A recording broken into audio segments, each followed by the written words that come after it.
తాకట్టులో ఉన్న బంగారాన్ని విడిపించి ఆ రోజు ఆన్లైన్ రేటుకే మేము కొంటాం. Sharma gold company. నమస్తే రమగారు. నమస్తే జయ.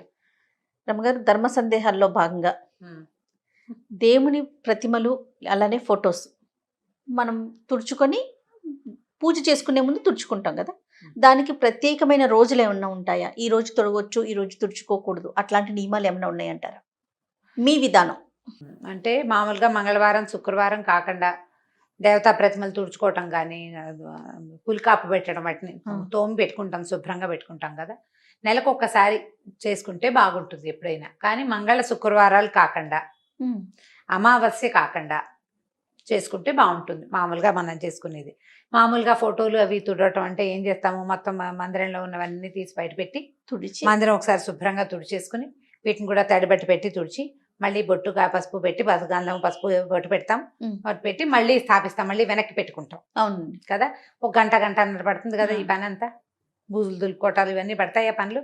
నెలలో ఒక రోజు, నెలకు ఒక్కనాడు చేస్తే కొంచెం శుభ్రంగా కళకళలాడుతుంటే దుమ్ము పట్టిపోకుండా హారతి పొగలు, తర్వాత ఏమో ఈ అగరబత్తుల పొగలు అవి పట్టేసి బంకగా జిగురుగా అవుతుంది.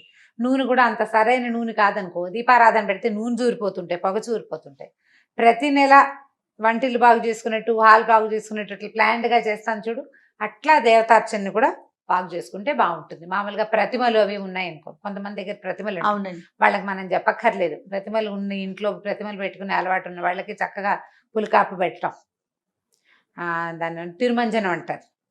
తిరువంజన సేవ, తిరువంజనం చేయటం అంటే నేను తిరుమంజనం శుభ్రంగా తోమటం అనమాట. చింతపండు, కాస్త ఉప్పు లేదా పాత చింతకాయ పచ్చడి అవి వేసి, మా ఇంట్లో మా వాళ్ళు అయితే గడ్డి కాల్చి ఆ బూడిదవుతుంది కదా, దాంతో చింతపండు నీళ్లు అది కలిపి పులికాపు పెట్టేవాళ్ళు. పులికాపు పెట్టడానికి ఒక పద్ధతి. ఈ పులి కాపు అంటే పులుపు ప్లస్ ఈ కాల్చిన బూడిద, దాంతో పాటే చేసేవాళ్ళు అనమాట.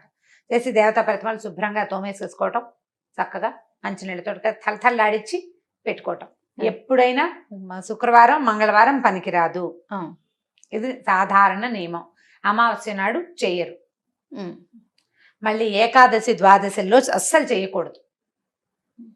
మంగళవారం శుక్రవారం కాలేదండి అంచేత ఏకాదశి అయినా చేయకూడదు. ఈ తిథి చూసి పెట్టుకోండి. ఈ పని చేయడానికి క్యాలెండరు ఏకాదశి ద్వాదశి కాకూడదు, మంగళవారం శుక్రవారం అమావాస్య ఈ 5 కాకుండా, ఈ 5 అంటే మంగళవారం శుక్రవారాలు వారంలో నెలలో 4 సార్లు వస్తాయి కదా, 4 రోజులు 8 రోజులు అవి పోతాయి. 2 ఏకాదశులు 2 ద్వాదశులు 12 రోజులు పోతాయి. 13వది అమావాస్య. ఇవి కాకుండా, ఇదే కాకుండా మీ ఇంట్లో పెద్దవాళ్ళకి ఏదైనా ప్రత్యేకమైన పద్ధతి ఉంటే ఫలానా తిథిలో చేయాలన్న నియమం ఇంట్లో అమ్మమ్మలతో నాయనమ్మల దగ్గర ఉంటుంది, కనుక్కొని చేసుకోవచ్చు. ఓకే, అడిగి చేసుకోవటమే.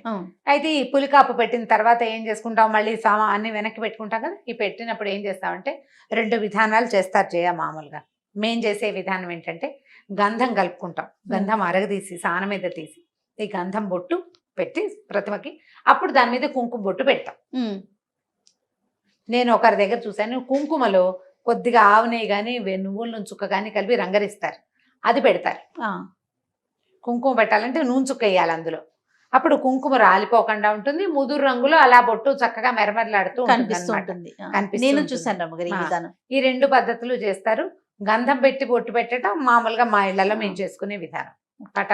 పటాలైనా ప్రతిమలైనా కూడా గంధము పైన బొట్టు. ఈ గంధం సాంది లేవండి అంటే గంధాల డబ్బాలు కొనుక్కుంటాం కదా, అష్టగంధము అవి అంతే, కొద్దిగా కలపండి.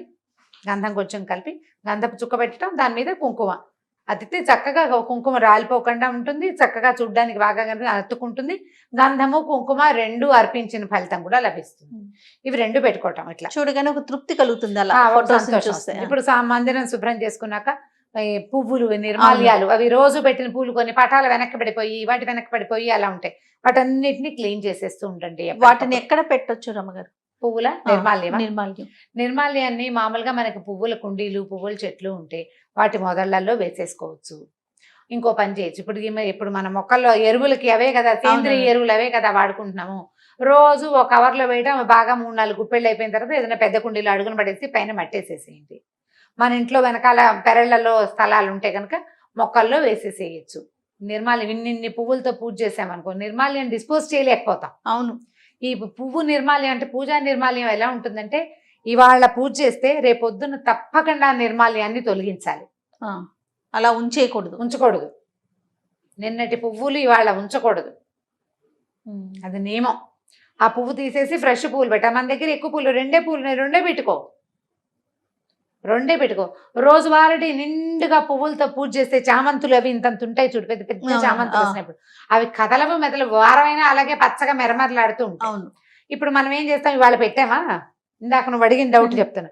ఇవి పెట్టిన తర్వాత ఈ రెండో రోజు కూడా పువ్వు అలాగే ఉంటుంది, ప్లాస్టిక్ పువ్వులే. తీయ బుద్ధి కాదు, బాగుంది కదా అనిపిస్తుంది, కానీ ఆ పద్ధతి చేయకూడదు, తీసివేయాలి. పువ్వు అందంగా ఉందా లేదా అని కాదు, నువ్వు పెట్టిన రోజు రాత్రి గడిచిందా లేదా అనేది నియమం. మీకు ఆ పువ్వులు పచ్చగా ఉన్నాయి, పారే బుద్ధి లేదు, అలా అయితే ఓ పని చేయండి, చక్కగా ఆ పువ్వులు నిర్మాల్యం తీసి ఓ చిన్న ప్లేట్లో కాసి నీళ్ళు పోసి ఆ నీళ్ళలో వేసి హాల్లో పెట్టుకోండి. 4 రోజులు పువ్వులు కళకళలాడుతూ ఉంటాయి, టేబుల్ మీద బాగానే ఉంటుంది, అవేం పాడవ్వవు కదా, ఎక్కువ రోజులు ఉంటాయి. టేబుల్ మీద పెట్టుకోవచ్చు, నేను కింద పెడితే తొక్కుతాం, టేబుల్ మీద పెట్టుకోవడానికి దేవుడి నిర్మాల్యాన్ని అలా పెట్టచ్చు, ఏమీ తప్పలేదు. కానీ పువ్వు బాగుందని ఉంచకూడదు. మందారాలు, గులాబీలు, చామంతులు ఇప్పుడు వచ్చేవన్నీ కూడా ప్లాస్టిక్ లాగానే ఉంటుంది, చక్కగా అలా ఉండిపోతుంది. వారం రోజులైనా ఆ పువ్వు అలాగే ఉంటుంది, చెక్కు. నేనైతే అవి ఎక్కువ కొన్న చేయ, ఆ పువ్వులు ఎక్కువ ఉన్నాయనుకో అవి 2 పువ్వులే పెడతాను. ఏవో చిన్న శంకు పూలు, మందారాలు వాటితో పూజ చేసుకుంటే సరిపోతుంది. రోజువారీ పూజ ఇన్ని పువ్వులతో చేస్తే అదంతా నిర్మాల్యాన్ని చెల్లించలేక దుంప దిగిపోతుంది. పూజ చేసిన ఫలితం అంతా ఈ నిర్మాల్యాన్ని అలక్ష్యంగా పడేస్తే ఎక్కువ పాపం వస్తుంది. అలక్ష్యం చేయకూడదు, దాన్ని జాగ్రత్త చేయాలి. తొక్కే చోట వేయకూడదు, తొక్కకుండా ఉండే చోట పెట్టుకోవాలి. కుండీలు ఈజీ, మనకి ప్రతి కుండీలో ఎంతో కొంత ఖాళీ ఉంటుంది, కొద్దిగా మట్టి తొలగ తీసి పువ్వులు వేసేసి పైన మట్టి లాగేసినా కూడా 4 రోజుల్లో కుళ్ళిపోతుంది, మన మొక్కలకి సత్తువ అవుతుంది. తొక్కక్కర్లేకుండా సరిపోతుంది. పెద్ద మొక్కలు ఉంటే మరీ మంచిది, అందులో వేసేసేయటం అడుగున, లేదా మనకి పెరట్లో కాస్త ఖాళీ స్థలం ఉంటే ఒక చోట కాస్త గొయ్యిదే పెట్టుకొని రోజు పువ్వులు అందులో వేసేసి ఎప్పుడో ఒక రోజు అది మూసేస్తే ఒక 2-3 నెలల తర్వాత అది ఎరువు అయిపోతుంది ఆ ప్రాంతం. అది తవ్వి ఇంకో చోట పెట్టుకోవచ్చు, లేదా ఆ ప్రాంతంలోనే కొత్త మొక్క పెడితే కింద ఉన్న ఈ సత్తువుతోటి బ్రహ్మాండంగా మొక్క వచ్చేస్తుంది, మొక్కలు బాగా వస్తాయి. ఇలా ప్లాన్ చేసుకోండి. నిర్మాల్యాన్ని మాత్రం ఉంచకూడదు. దేవతా ప్రతిమలు క్లీన్ చేసుకునే విధానం కూడా ఇదే పంధ. దాంట్లో ఇంకా వేరే అమెండ్మెంట్ సాధారణంగా అయితే ఏమీ ఉండవు. మనం జాగ్రత్త వహించవలసిన 2 ముఖ్యమైన విషయాలు ఏంటంటే, పండక్కి మామిడాకులు, పువ్వులు, తోరణాలు కడతామా, కట్టి 4 రోజులు ఎండిపోయేవి అక్కడే ఉండేలాగా చేయబోకండి. 2వ రోజు తీసేసేయండి, లేదా 3 రోజులు ఉంచాలనుకుంటే 3 అయ్యాక 4వ రోజు తీసేయండి. శుక్రవారం, మంగళవారం తీయకూడదు, మనకు సాధారణ నియమాలు ఉంటాయి, అందరి ఇళ్లలోనూ ఉంటుంది. శనివారం నాడు తీసేయండి, శనివారం తీసేస్తే సరిపోతుంది కదా జ్ఞాపకంగా. ఇప్పుడు వాకిలి గుమ్మాన్ని కట్టింది కూడా నిర్మాల్యమేనా అనేది ఒక ప్రశ్న. గుమ్మాన్ని కట్టింది నిర్మాల్యమని భావించవలసిన అవసరం లేదు, కానీ ఈ రోజుల్లో వాటిని కూడా పారేయక్కర్లా. మనం మామిడి మండలు అవి ఉంచుకుంటే ఈ పువ్వులు ఎక్కడైతే పడేసుకుంటామో కుండీలు వేసుకుంటాం, మామిడి ఆకులను కూడా నలిపేసి అందులో పడేసేయండి. కిందది తొందరగా ఎరువు అవ్వడానికి పైన ఉన్న ఎండుటాకులు యూజ్ అవుతాయి. బంతి పూలు అవి పడేస్తే లాస్ట్ ఇయర్ మాకు 3 బంతి మొక్కలు వచ్చినాయి. వాటంతా అవే మొలుచుకొచ్చేసినాయి అనమాట, మెట్ల నుంచి వానలు బాగా పడ్డాక వస్తుంది. పువ్వులు పారేయక్కర్లా, వాటిని వాడేసుకోవచ్చు. మనం ఎలాగ కూర చెక్కులతోటి మనం ఎరువు చేసుకుంటున్నాం కదా, వీటితోటి కూడా చేసుకోవచ్చు. ఒకే ప్రాంతాల్లో ఉండవు, ఇవన్నీ కుండీల్లోనే ఉంటున్నాయి కాబట్టి ఈ పని చేయొచ్చు. ఇది చేయటం, ఈ దేవతార్చనతో పాటు గుమ్మానికి పసుపు రాయటం, బొట్టు పెట్టడం, అలాంటివి అలవాట్లు ఉంటాయి. వాకిట్లో ముగ్గేసుకోవటము, ఇవన్నీ కూడా ఏంటంటే మనకి మన ఇంటిని శుభ్రంగా ఉంచుకోవటం, మనకి వాతావరణంలో ఒక పవిత్రత కల్పించటం, మన బుద్ధికి సత్ప్రవర్తన నేర్పించటం, ఇది ప్రధానం. నియమం ఉండటం, నియమాలు తప్పకుండా తెల్లారు లేవగానే వాకిలు తుడిచేయాలి, తడిపెట్టేసేయాలి, లేకపోతే నీళ్ళు కడిగేసేయాలి, ముగ్గు పెట్టాలి. టైం ప్రకారం చేస్తాం కదా, దానికోసం తప్పకుండా మెలకు వచ్చేస్తుంది. అలవాటు చేసుకుంటే మంచిది. గుమ్మానికి పసుపు రాయటము, మామిడి మండలు పెట్టడం, ఇవన్నీ కూడా ఈ కరోనా రోజులు ఇప్పుడున్న నేపథ్యంలో కూడా మనకి లోపలికి జర్మ్స్ రాకుండా కుదురుతాయి. ఇప్పుడు గుమ్మానికి బొమ్మలు మనం పువ్వులు ఏం చేసామనుకో డిజైన్, అప్పుడు ఎక్కడ రాస్తాం పసుపు, అప్పుడు పసుపు రాయలేకపోతాం. అవకాశం ఉన్న వాళ్ళు రాసుకోండి, కాస్త పసుపు రాయటము అలా చేయొచ్చు. మాకు కొంతమంది ఇదివరకు ఇప్పుడు మా ఇంటి ఎదురుకుండా ఒక రాజస్థాన్ గాదని ఉంటారు, అనంతపురం వాళ్ళు ఉండేవాళ్ళు. ఆవిడ ప్రతిరోజు గుమ్మానికి పసుపు రాసి పెట్టి గుమ్మం వాకిట్లో వాళ్ళు పెద్ద ముగ్గేసి, ఇంత ముగ్గు చిన్నది పసుపు కుంకాలతో వేసి గుమ్మానికే పూజ చేసుకునేది ఆవిడ. గడప గౌరి రోజు పూజ చేసేది ఆవిడ గుమ్మానికి, వాకిలి గుమ్మానికి. ఎంత శ్రద్ధగా వేసేవారు. గడప మీద కాలేయకుండా ఆ, పసుపు కుంకుమ వేసి. మనం ఊళ్ళల్లో అలవాట్లు మనకు అలవాటు ఉంటే చేసుకోవడం, ఎలాంటి అలవాటు ఉంటే అట్లా. ప్రధానంగా దీనికి ఏం చేయాలి, మనం పెద్దవాళ్ళని అడగాలి. ఫాలో అవ్వాలి. వాళ్ళని ఖచ్చితంగా. ఫాలో అయ్యి ఇవన్నీ కూడా మనకి ఆరోగ్యానికి, మన అలవాట్లకి, మన పద్ధతులకి కొంత మంచిని చేకూర్చేవి. అయితే వీళ్ళని చూసి వాళ్ళని చూసి కాకుండా మనం కంటిన్యూ చేయగలుగుతాము. మీరు అన్నట్లుగా భక్తి, శ్రద్ధ, ప్రధానంగా శ్రద్ధ మనం చేయగలుగుతాము అనుకున్నప్పుడు చేసేయండి. చేసేయడం మంచిది. వాళ్ళు ఎవరో చేశారని చేసుకోవద్దు. మన ఇంట్లో ఏముందో అది చేయండి. పోనీ వాళ్ళు చేశారని మీకు నచ్చింది అనుకోండి, రోజు చేసేందుకు నేర్చుకోండి. అది చేయొచ్చు. అలవాటు అంతే. చేసేసుకుంటే బాగుంటుంది. కంటిన్యూ చేయగలిగి కంటిన్యూ చేయాలి. రైట్ రమ్మగారు, థ్యాంక్ యూ అండి. నమస్తే. నమస్తే జయ. ఈ వీడియో కనుక మీకు నచ్చినట్లయితే లైక్ చేయండి, షేర్ చేయండి. మరిన్ని ఇంట్రెస్టింగ్ వీడియోస్ కోసం మా ఛానల్ని సబ్స్క్రైబ్ చేసుకోండి.